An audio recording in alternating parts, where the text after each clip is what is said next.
Digital arrest সত্যি জিনিসটা নতুন, কিন্তু এতটাই সিগনিফিক্যান্ট যে আমাদের দেশের প্রধানমন্ত্রী বাধ্য হলেন অক্টোবর মাসে মন কি বাত অনুষ্ঠানে এই বিষয়টাকে অ্যাড্রেস করার জন্য। কি হয় এই স্ক্যামে? এই স্ক্যামের টার্গেট কারা? কেন এই স্ক্যাম করা হয়?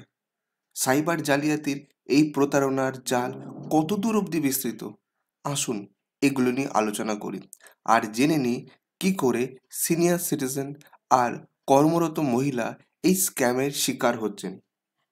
আগেই বলি, এই ডিজিটাল অ্যারেস্ট কিছুই নয়, এটা একটা অনলাইন বা সাইবার প্রতারণার নতুন ফাঁদ।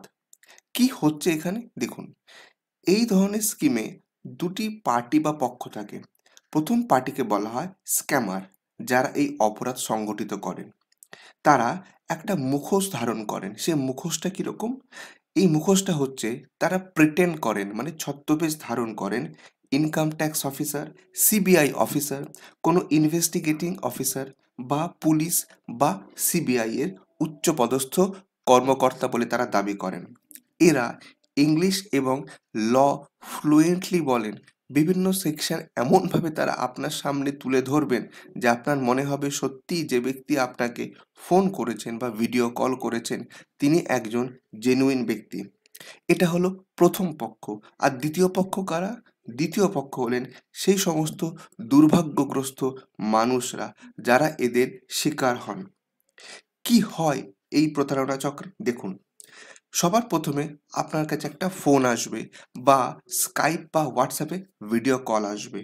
সেখানে বলা হবে যে আপনি, মানে আমার আলোচনায় যে ভিকটিম, তিনি কোনো না কোনো অফেন্স করেছেন, কোনো না কোনো এমন কোনো ঘটনা ঘটিয়েছেন যার ফলে তাকে অ্যারেস্ট করা হতে পারে। কি ধরনের অপরাধ হয়েছে বলে তারা আপনাকে অভিযুক্ত করবে? তারা বলবে আপনি মানি লন্ডারিং করেছেন, মানে আর্থিক দুর্নীতিতে আপনি জড়িত, ল ভায়োলেশন করেছেন, আপনি ইনকাম ট্যাক্সে ফ্রড করেছেন এবং এমন এমন আপনি কিছু অপরাধ করেছেন যে যার জন্য আপনাকে অ্যারেস্ট করা হতে পারে। তখন তারা কি করবে? তারা নিজেদের আইডেন্টিটিকে স্পষ্ট করার জন্য ফেক আইডি কার্ড প্রোভাইড করবে। তারা ভিডিও কলে এসে আপনাকে দেখাবে যে তারা একটা পুলিশ স্টেশনে বসে আছে বা একটা অফিসে বসে আছে। শুধু তাই না, যখন একজন স্ক্যামার আপনার সঙ্গে কথা বলবে এইরকম অনলাইনে, তখন দেখবেন পেছন থেকে একটা ভয়েস আসবে, অ্যারেস্ট করুন, অ্যারেস্ট করুন, একে ছাড়া যাবে না, এ সত্যিই বড় ক্রিমিনাল। এইভাবে আপনার মধ্যে একটা মানসিক এনভায়রনমেন্ট ক্রিয়েট করা হবে, আপনাকে ভয় দেখানোর একটা পরিবেশ ক্রিয়েট করা হবে। এর আল্টিমেট টার্গেট কি? আল্টিমেট টার্গেট হলো আপনাকে স্কুইচ করে আপনার পয়সা নেওয়া এবং আপনার পার্সোনাল ইনফরমেশন সেটাকে হাতিয়ে নেওয়া। এই সাইবার ক্রাইমের মধ্য দিয়ে যে টাকাটা তারা আপনার থেকে নিয়ে নেন সেটা ওভারসিজ অ্যাকাউন্টে পাঠিয়ে দেওয়া হয়, বিভিন্ন ক্রিপ্টো ওয়ালেটে কনভার্ট করে দেওয়া হয়। এবং শুধু তাই না, আশ্চর্যজনকভাবে দেখা গেছে যে এই ধরনের স্ক্যামারদের 40% mainly Myanmar, Cambodia, Laos base দেশেরই হয়। তো এবার সাইবার জালিয়াতির হাত থেকে বা ডিজিটাল অ্যারেস্টের হাত থেকে বাঁচার জন্য আপনাকে কি করতে হবে সেটা নিয়ে আলোচনা করি। সবার আগে আপনাকে বলি, যখনই আপনি এই ধরনের কোনো phone call, video call, message পাবেন, আপনি প্যানিক হবেন না, আতঙ্কগ্রস্ত হবেন না। আপনাকে তারা প্রশ্ন করার আগে আপনি তাদের কাউন্টার প্রশ্ন করুন।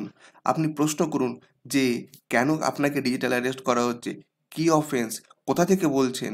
যিনি বলছেন তিনি কে? তার আইডেন্টিটি কার্ড দিন। এগুলো কিছুই নয়। আপনি এই সমস্ত কথা বলে এটাই বোঝাতে চাইছেন যে আপনি ডিজিটাল অ্যারেস্টের সম্বন্ধে সম্পূর্ণ ওয়াকিবহাল। শুধু আপনি প্রশ্ন করে তাকে এরকম একটা অবস্থায় নিয়ে আসতে চাইছেন যাতে সে বাধ্য হয় ফোনটাকে রেখে দিতে বা আপনাকে এই ডিজিটাল অ্যারেস্টের যে স্ক্যাম সেখান থেকে তারা নিজেরাই বাধ্য হয় বার করে দিতে। কারণ আপনি যত প্রশ্ন করবেন তারা বুঝে যাবে যে আপনি এই ফ্রড সম্বন্ধে অ্যাওয়্যার। সুতরাং আপনাকে প্রথমে প্রশ্ন করতে হবে। শুধু তাই না, আপনি তাদের থেকে যত ইনফরমেশন পারবেন তুলে নিন। তারপরের কাজ হচ্ছে আপনাকে ইমিডিয়েট পুলিশ স্টেশন এবং সাইবার ক্রাইম অফিসে গিয়ে এটাকে জানাতে হবে। এছাড়া আপনাকে কি করতে হবে? আপনাকে আপনার যত অ্যাকাউন্ট আছে, বিশেষ করে ব্যাংক অ্যাকাউন্ট বা আপনার সোশ্যাল মিডিয়া অ্যাকাউন্ট, সেগুলোকে স্ট্রং পাসওয়ার্ড দিয়ে সেভ করুন। মাঝে মাঝেই চেঞ্জ করুন। টু ফ্যাক্টর অথেন্টিকেশন এগুলো ইউজ করুন। বিভিন্ন সোশ্যাল মিডিয়া, সেখানে আপনি কখনোই আপনার পার্সোনাল ফাইন্যান্সিয়াল তথ্য শেয়ার করবেন না। শুধু তাই না, অনেক সময় ফরেন ট্যুর বা লাক্সারি বাড়ি কেনার ছবিও অনেকে ইউটিউব, ইনস্টাগ্রাম, ফেসবুক, লিঙ্কডইন বা বিভিন্ন সোশ্যাল নেটওয়ার্কিংয়ে শেয়ার করেন।